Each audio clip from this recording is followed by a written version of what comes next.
Welcome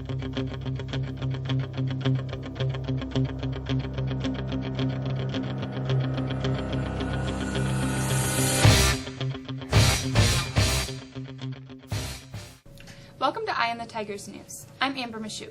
Thanks for joining us today for the news we've been watching for you. North Korean leader Kim Jong-un told his South Korean counterpart at their historic summit that he would be willing to give up his nuclear weapons if the U.S. commits to a formal end to the Korean War and a pledge not to attack the North, Seoul officials said Sunday. Kim also vowed during his meeting with South Korean President Moon Jae-in on Friday to shut down the North's nuclear test site in May and disclose the process to experts and journalists from South Korea and the United States, Seoul's presidential office said. While there are lingering questions about whether North Korea will ever decide to fully relinquish its nukes as it heads into negotiations with the U.S., Kim's comments amount to the North's most specific acknowledgement yet that denuclearization would constitute surrendering its weapons.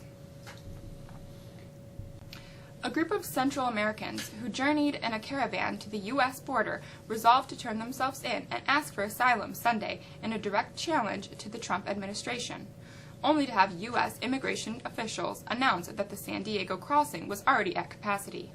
Nearly 200 migrants, many traveling with children, had decided to apply for protection at the nation's busiest border crossing after many fled violence in their home countries, organizers said. The caravan got attention after President Donald Trump and members of his cabinet called it a threat to the United States.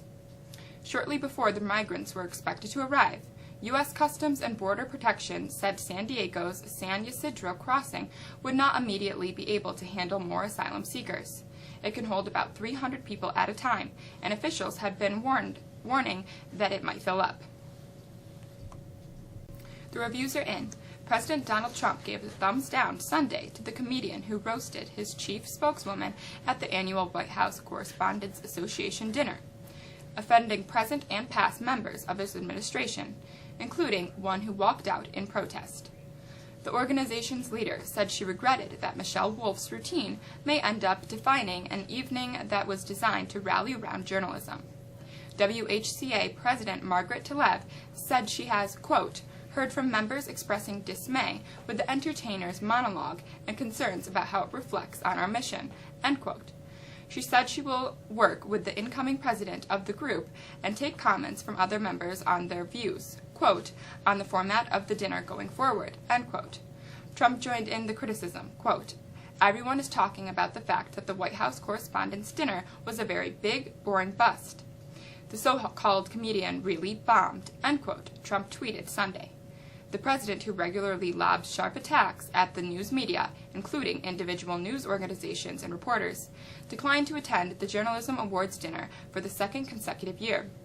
He instead held a campaign rally in Michigan.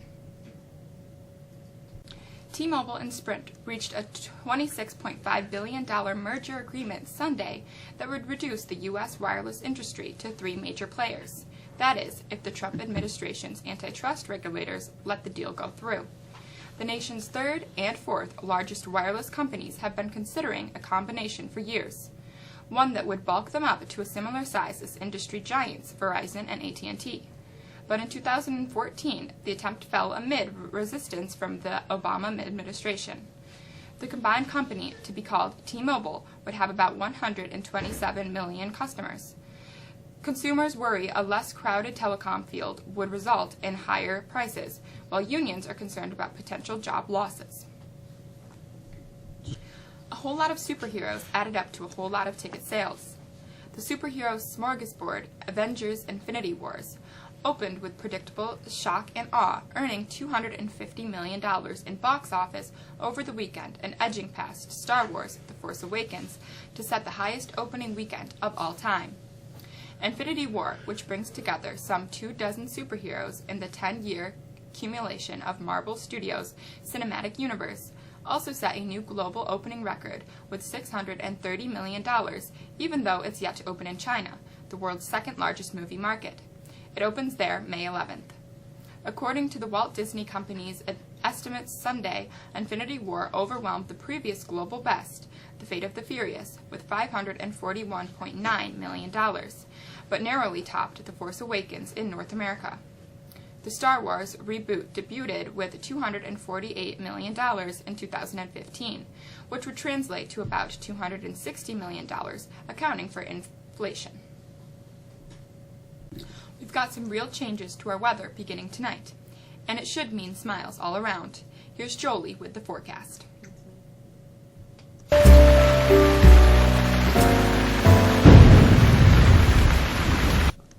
After some early showers, partly cloudy skies remained, but we're starting to warm up as highs hit the mid-50s today. Those skies clear out overnight, and while we wake up cold on Tuesday, it won't take too long to heat up as the sun takes over. We're looking at the high in 70s tomorrow, and we're even better on Wednesday. Wednesday, we do run the risk of some isolated thunderstorms during the afternoon, as another system brings in some warm, unstable air. Looking at the rest of the week, Thursday looks rainy at times, but temperatures remain a little above normal. That's the forecast. I'm Jolie. Have a great day. LeBron James is the greatest player in the world, and he showed it yesterday in an elimination game. Here's Ashley with sports.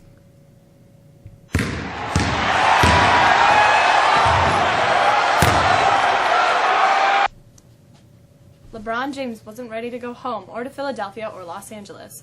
He's heading to Toronto, bringing a Cavaliers team that isn't done yet. Unwilling to sit despite battling leg cramps in the second half, James scored 45 points and got some much-needed help from his teammates in Game 7 to stay unbeaten in the opening round of the NBA playoffs, leading the Cavaliers to a 105-101 win on Sunday over the Indiana Pacers, who pushed the game's best players to the breaking point. Following the game, an exhausted James said the series took a physical toll. James added 9 rebounds, 7 assists, and played over 43 minutes while improving to 13-0 in the first round. He kept Cleveland's strange season alive for the time being, but it took everything the 33-year-old and the Cavs had to hold off the Pacers, who came in confident after a 34-point win in Game 6. James Harden scored 41 points, and the Houston Rockets raced out to a huge lead and sailed to a 110-96 win over the Jazz in Game 1 of the Western Conference semifinals on Sunday. Big Bats have powered the New York Yankees during their longest winning streak since 2012. Their starting pitchers have been holding up their end of the bargain too. With New York sluggers mostly held in check, CC Sabathia helped the Yankees to their 9th straight win. Gary Sanchez hit a two-run home run. Sabathia pitched 7 more effective innings, and the Yankees beat the Los Angeles Angels 2-1 on Sunday night for their first sweep at the Big A since July 2003. The Yankees travel to the World Series champion Houston Astros Monday night. That's a quick look at sports. I'm Ashley. Have a great day. Come purchase your prom tickets prior to May 4th. Prom tickets are only available for purchase until May 4th. Junior Prom 2018 guest forms are available in the Assistant Principal's office. Seniors that are going on the senior trip who have not paid their second deposit, you need to hand in your second deposit of $50 to Mr. McKenna by Friday, May 4th. Sports physicals will be held May 1st, 8th, and 15th, and the 22nd in the nurse's office. This is the only time physicals will be offered for fall sports. Physicals are given by appointment only. That's all for us today. I'm Amber Mashuk. Have a great day.